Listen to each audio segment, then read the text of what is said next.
Work It, in partnership with the National University of Singapore. Hello, I'm Stanley Leong with Cheryl Goh. Thank you for joining us on Work It on CNA 938. Your tertiary experience can truly set you up nicely for the working world, but how do you even pick a university? What should be on your checklist when you're scouting for where to embark on your undergraduate program?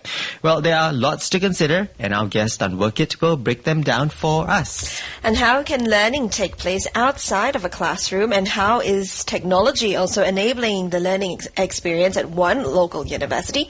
Well, let's welcome now to the show Professor Peter Ho, Vice Provost, Undergraduate Studies and Technology Enhanced Learning at the National University of Singapore, NUS, and he is also a professor at the Department of Physics in the Faculty of Science. All right, Professor Ho, you graduated from NUS with a BSc in 1996. What are your observations of how the undergraduate experience and admissions were back then compared to the opportunities NUS offers undergraduates today? Previously, in my time, the learning was done almost exclusively locally on campus. Today, our students' learning experience is greatly enriched through cultural exchanges to provide that immersive global perspectives through our study abroad programs and international partnerships. A third major factor is the technological advancements that have taken place. Remember, in 1990s, there was the first stages of the digital revolution, primarily in the transition from transparency to PowerPoint. Yeah. Yeah, some of our more senior listeners amongst our audience may reminisce, but that is relatively limited in its impact on teaching and learning compared to the technological possibilities that are now available and fast evolving today. At NUS, we are integrating technology into the curriculum. That's awesome. The use of blended learning formats, innovative tools from applets to social media interaction tools to enhance the understanding, accessibility, and personalized learning experiences that was not possible previously. For sure. We're going to be talking about AI in just a bit. But let's also find out more about other exciting developments in the NUS undergraduate programs, Professor Ho, in recent times, and what can incoming students look forward to upon enrollment? That's a great question. Our radio listeners might already be familiar with the offerings. NUS offers 86 honors degree programs at my last count. Wow. Certain programs like pharmacy and dental surgery are unique. So if you wish to train to be a pharmacist or dentist in Singapore, you should come to NUS. But for most of the other programs, you have choices between the various universities.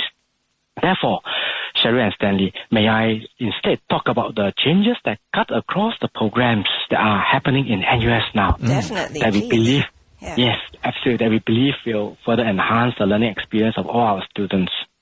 Three major shifts. The elephant in the room, as you mentioned, is AI. AI for teaching and learning. AI will disrupt the value proposition of higher education, what to learn or teach, how to learn or teach, and how to evaluate. Higher education must transform to stay relevant. Embrace AI to augment the potential and capabilities of our graduates. Leverage AI for personalized education. NUS is well placed to achieve these.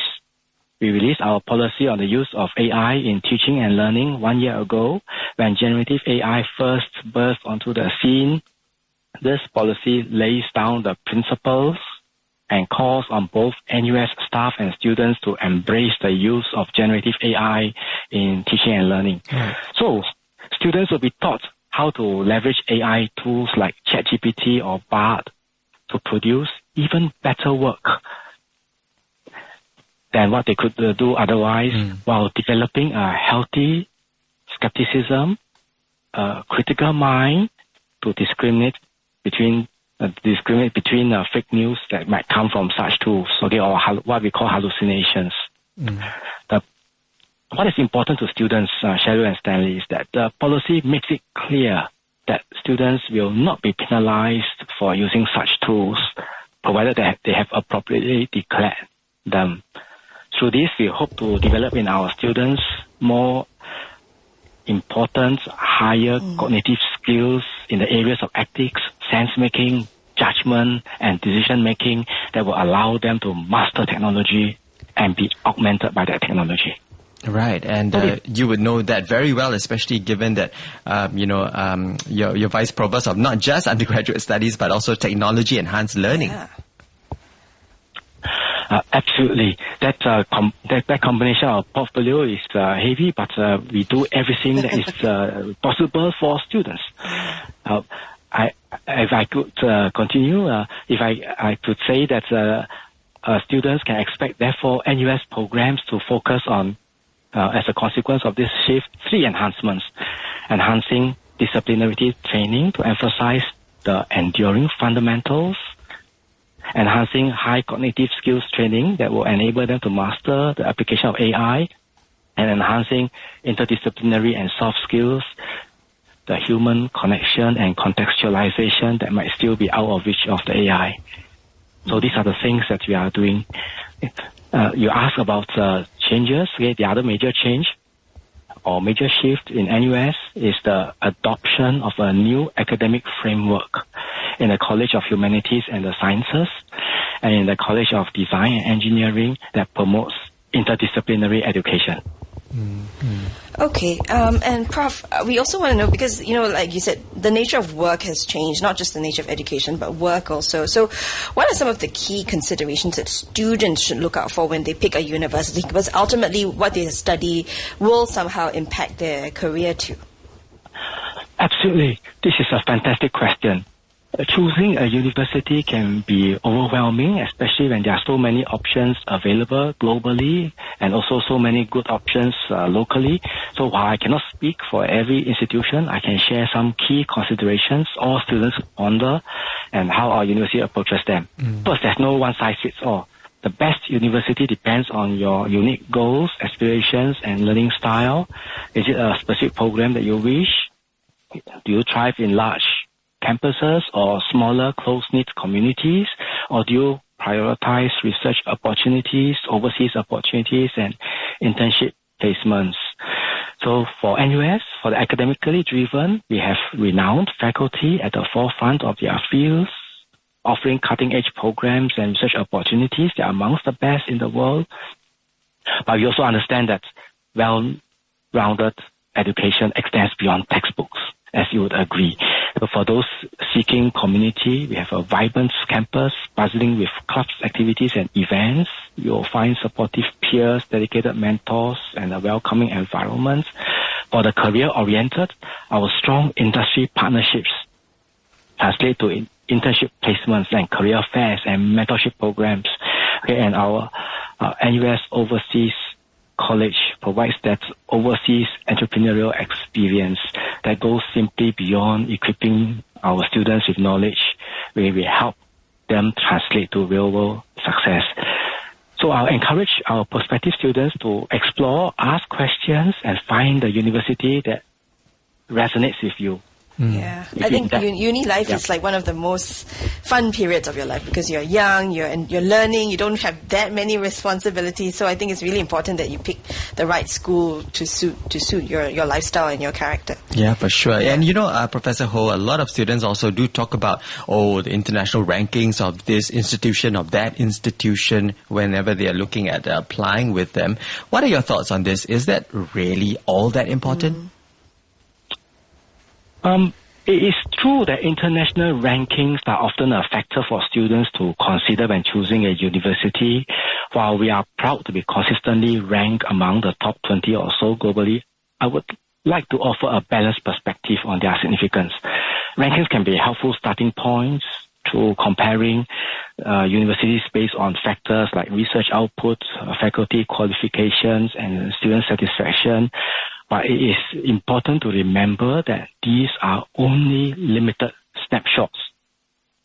Universities are complex ecosystems, and rankings often prioritize certain metrics that may not align with every student's individual needs and priorities.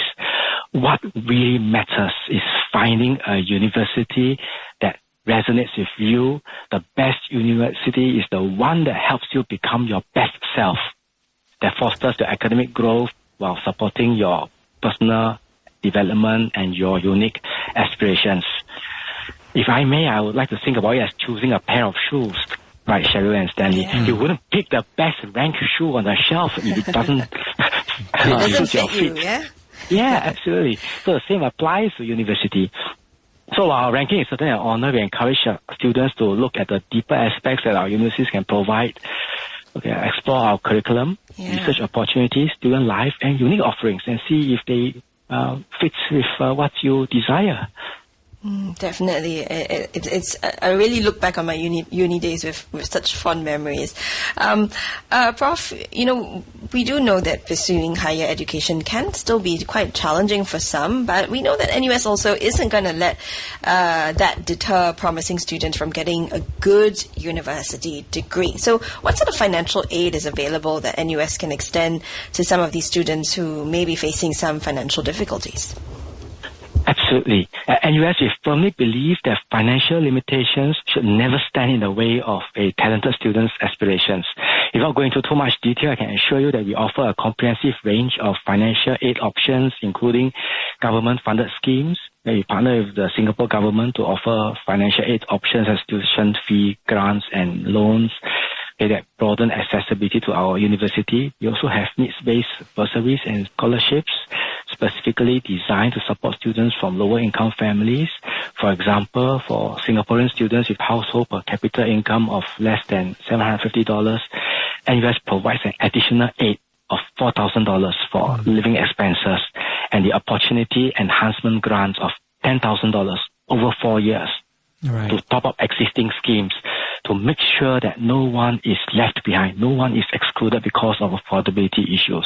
These are unique to NUS. Yeah, that's wonderful. And the student can then just focus, his or her energies and attention on studies and not have to worry about, having enough for the home, for the family, or having to work to bring in more. Let's also wrap up our conversation, Professor Ho, finding out what your hope is for those who choose NUS as their university of choice to further their tertiary education. Thank you, Stanley.